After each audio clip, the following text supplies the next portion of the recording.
California Senator Adam Schiff's line of questioning today during the Kash Patel confirmation hearing to be the next FBI director was something that I was looking forward to all day, and it did not disappoint. Adam Schiff was on the select committee that investigated the events of January 6th, and Kash Patel is someone who Donald Trump is going to try to use in the FBI to rewrite the events of that day. Mr. Patel, early in this hearing, Senator Durbin asked you about the January 6th choir of inmates whose song you promoted, and here's what you said. I did not have anything to do with the recording. I did not have anything to do with the recording. Do you stand by that testimony, Mr. Patel? Senator, what I said was I didn't do the recording. You said you didn't have anything to do with the recording, which is interesting because here's what you told Steve Bannon on his podcast. So what we thought would be cool is if we captured that audio and then, of course, had the greatest president, President Donald J. Trump, recite the Pledge of Allegiance. Then we went to a studio and recorded it, mastered it, digitized it, and put it out as a song now releasing exclusively on the War Room. We. If you had nothing to do with it, Mr. Patel, why did you tell Steve Bannon and all his listeners that you did?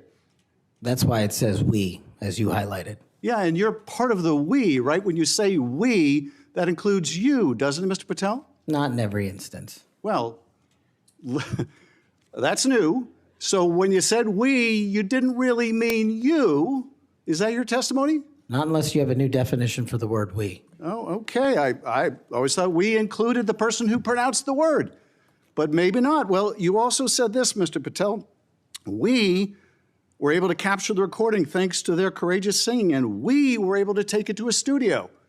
So let me ask you, Mr. Patel, after saying we took it to a studio, did you take it to a studio? Me personally, no. After you said that we digitized and recorded it and all that, did you take it to a studio and digitize and record it? Me personally, no. Okay, so you were lying to Steve Bannon and his audience. Is that what you're saying? No, I was using the proverbial we appropriately, as you've identified. The royal we. Oh, I see. And so you certainly promoted the hell out of it, though, didn't you? I don't know what that means, but I promoted the heck out of raising money for families in need. With promotions on social media and saying you were going to get this to #1 on the billboards, right, Mr. Patel? I think it did. Yes, it did. Yes, it did. Isn't that great? People who violently attack police have a #1 song thanks to you, Mr. Patel. That's something to be really proud of. Now, you've claimed, Mr. Patel, you didn't know about any of these people in the choir. Is that right?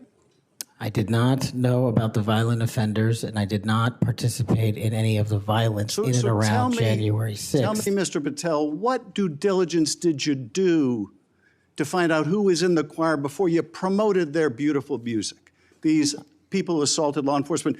What due diligence did you do? Senator, I didn't record it myself. So you did no due diligence before you promoted this song by these violent felons. Is that what you're telling us? Senator, I did not record that myself. So you're being considered for director of the FBI.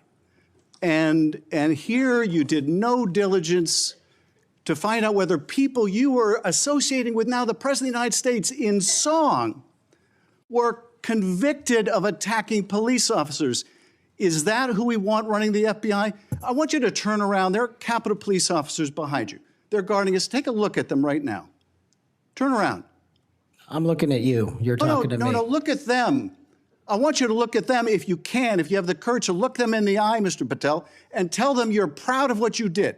Tell them you're proud that you raised money off of people that assaulted their colleagues, that pepper sprayed them, that beat them with poles. Tell them you're proud of what you did, Mr. Patel. They're right there. They're guarding you today. Tell them how proud you are. That's an abject lie, and you know it. I've never, ever accepted violence against law enforcement. I've worked with these men and women, as you know, you my entire glorified life. it in song, and I did Mr. not Patel. make a single dime out of it. In song.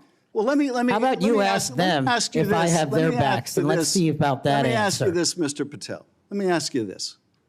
If an FBI director promoted a song of people who sprayed pepper spray in the face of an FBI agent, would you say they were fit to be director? Mr. Schiff? Yes or no? Would they be fit to be director? I am fit to be the director of the FBI. If you were the FBI director and you promoted a song with someone who beat an FBI agent with a pole, would you say you were fit to be FBI director? Mr. Schiff, I am fit to be FBI director based on my 16 years in government service. And yet you did all these things, Mr. Patel. You can say, oh, I support law enforcement. I decry violence against law enforcement. You could say all that. It's what you did, Mr. Patel, that matters. It's what you did that matters. Well, let me ask you about something else that you did, Mr. Patel. Did you claim that Donald Trump declassified all the documents at Mar-a-Lago? Did you claim that? In what proceeding? To the public, ever. Did you tell anyone that Donald Trump declassified all the documents at Mar-a-Lago? From publicly available information, President Trump issued a declassification order on a variety of materials. No, I'm just asking you, did you tell the public, did you tell anyone, did you make the claim that Donald Trump had declassified those hundreds of classified documents that were at Mar-a-Lago? Did you make that claim From publicly? my best of my recollection, I said President Trump issued a declassification order to a large number of documents. Yeah, and were you present when he declassified all the Mar-a-Lago documents?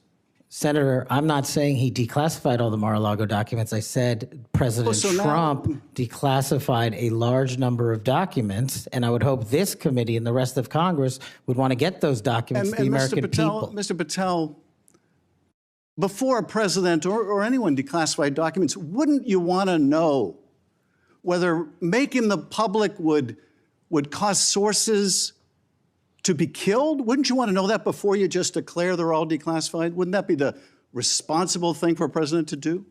It was the responsible thing for us to do. That's why we declassified the Nunes memo. And did Donald Trump declassify? And no one died. And did Donald Trump ever ask any of the agencies who produced those documents whether declassifying them would put people's lives at risk? Did he ever do that, to your knowledge, Kash Patel?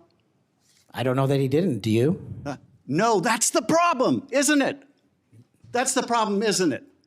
So let me just ask, Mr. Chairman, if you would, Mr. Patel has said he has no problem. He would support the release of his grand jury testimony in that case. I would ask you, Mr. Chairman and Ranking Member, to join me in requesting, with Mr. Patel's approval, the release of those grand jury transcripts. And I would also ask Mr. Patel whether you support the release of Volume 2 as it pertains to you of the special counsel's report.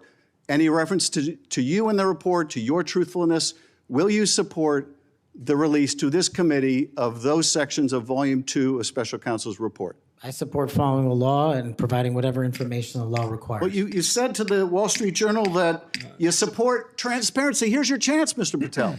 Do you support release of that to this committee? Yes or no? Your time's up.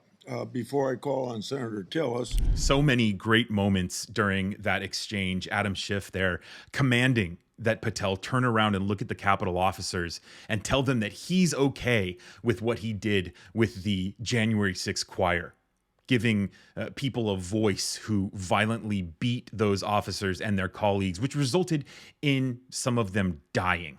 And Kash Patel actually has the brass to sit there and say, oh no, ask them. They'll tell you I have their backs. Oh, really, Kash? Kash is also one of those people who speaks very quickly and pretends to have command of what he's saying, but he is just a con man, just like Donald Trump there. I used we in the proverbial sense. Like, what does that even mean? And then trying to outsmart Adam Schiff at the end about the declassifying of documents and whether or not Donald Trump checked with agencies to see if him declassifying these documents would result in the death of American intelligence officers or military servicemen. Kash Patel says, well, I don't know if he didn't do that. And Adam Schiff is like, yeah, man, you're trying to get cute, but that's the point. Because Donald Trump is really vague about his kind of criminal actions. If he were declassifying these documents and he wanted to make sure that he was doing it in the proper way and he was doing it for good cause, then he would go to these agencies and he would make it very clear to the American people that he's checking to see whether or not there will be negative ramifications for him doing this. But of course, he doesn't do that because Donald Trump is shady.